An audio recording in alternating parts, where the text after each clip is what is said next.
I know we're in a subjective business, but the truth is I'm really in pursuit of greatness. I know people don't usually talk like that, but I want to be one of the greats. I'm inspired by the greats. I'm inspired by the greats here tonight. I'm as inspired by Daniel Day-Lewis, Marlon Brando, and Viola Davis as I am by Michael Jordan and Michael Phelps, and I want to be up there. So I'm deeply grateful to that. This doesn't signify that, but it's a little more fuel, it's a little more ammo to keep going. Thank you so much. Champs, it's a human condition to be average. It's a human condition to survive, to just get along, to be average. Most people will never be world class. Most people will never touch greatness. And it's not their fault. It's the way the system is designed. The system is designed to keep us average, to keep us playing small, because when you play small, you stay safe. And surely that's the best possible outcome, right? To be safe. But what if playing safe, staying average, never reaching for greatness was the biggest risk you could ever take? What if the pursuit of greatness was in fact the safest path for you to walk? And what if there was a simple formula that you could follow that could guarantee greatness? That's what I want to give you in this video. The world needs more people to aspire to be great. And I want you to be one of those people. Let me give you a little background if you're new here. 10 years ago, I quit practicing as a dentist with the hope that one day I would find something else to master. We're going to get into why I quit in a moment, but I finally feel like I've found it. And this is frankly kind of wild to say, but I was doing my monthly business review the other day, and I realized that I'd made more money in the past 10 weeks than I had in the whole past 5 years combined. And if I had to put my success down to one single thing, it would be that I made a conscious decision to pursue greatness. The human brain is wired for comfort. It craves certainty, safety, and routine. That's why people do the same thing every single day, even when they know they're capable of more. They wake up, commute to work, scroll TikTok like a coke-addicted rat, watch some bullshit show on Netflix, sleep, repeat. They talk about their big goals, but they never actually take action. They start something, but the moment it gets hard, they quit. The system tells you, just work hard. But people work their asses off for decades and die broke. Be patient, wait till you're retired so you can live your life. But time is passing, fast. Follow the formula, but the formula is outdated. It was never built for you. This was the path that I was on, made to decide what I wanted to do for the rest of my life when I was just 15 years old. 7 years of university to become a dentist. I graduated, and on paper, I had made it. Good money, secure career, sick. But one day back in late 2014, I was stood in my surgery in a hospital in the middle of nowhere. 4 pristine white walls with a tiny window looking out into the misty, wet Welsh countryside. And all of a sudden, it hit me like a fucking train. 40 years. This was it for 40 years. These 4 white walls. One tiny window, one nurse to have surface level brain numbing chat with. The sound of that fucking drill. The squeals of pain from patients every time I tried to gently numb them when using an anesthetic.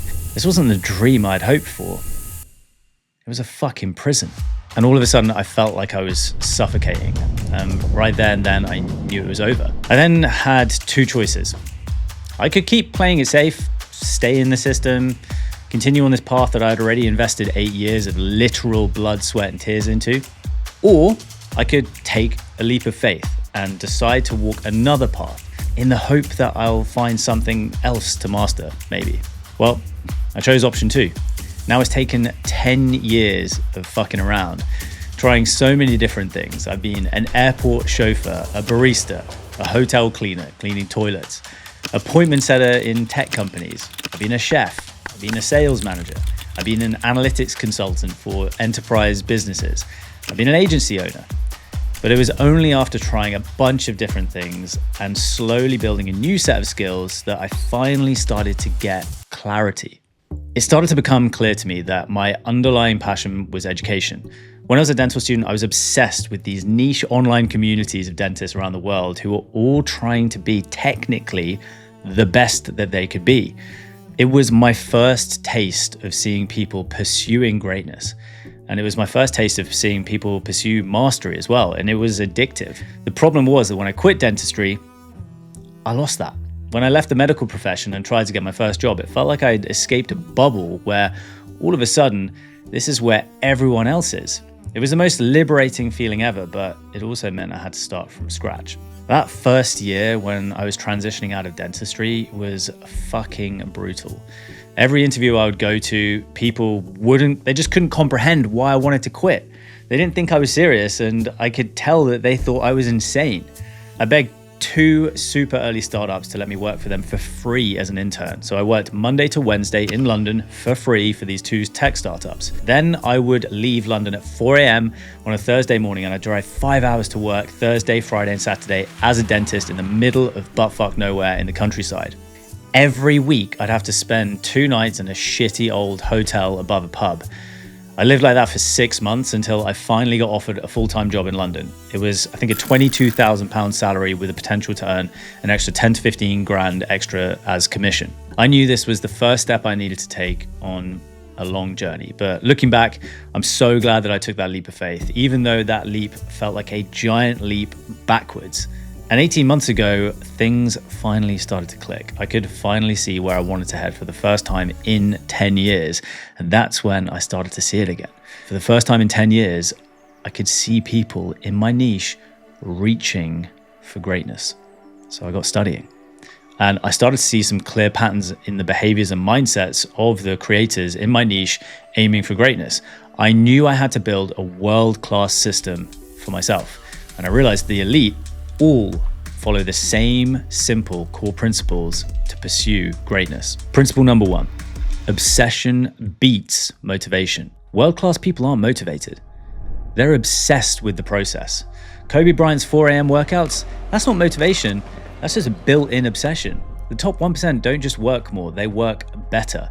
They train with precision. I wake up at 5 a.m. every day now, not because I have to wake up at 5 a.m., because I wake up effortlessly because I'm excited as fuck to actually live my life.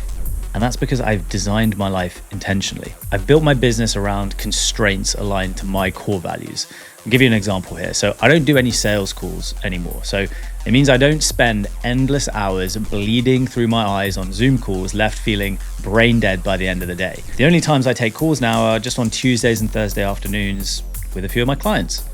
It means I have a pretty empty diary and empty calendar space to do what I want. And by having that control of my calendar, it means I wake up excited as fuck to do the things I love doing.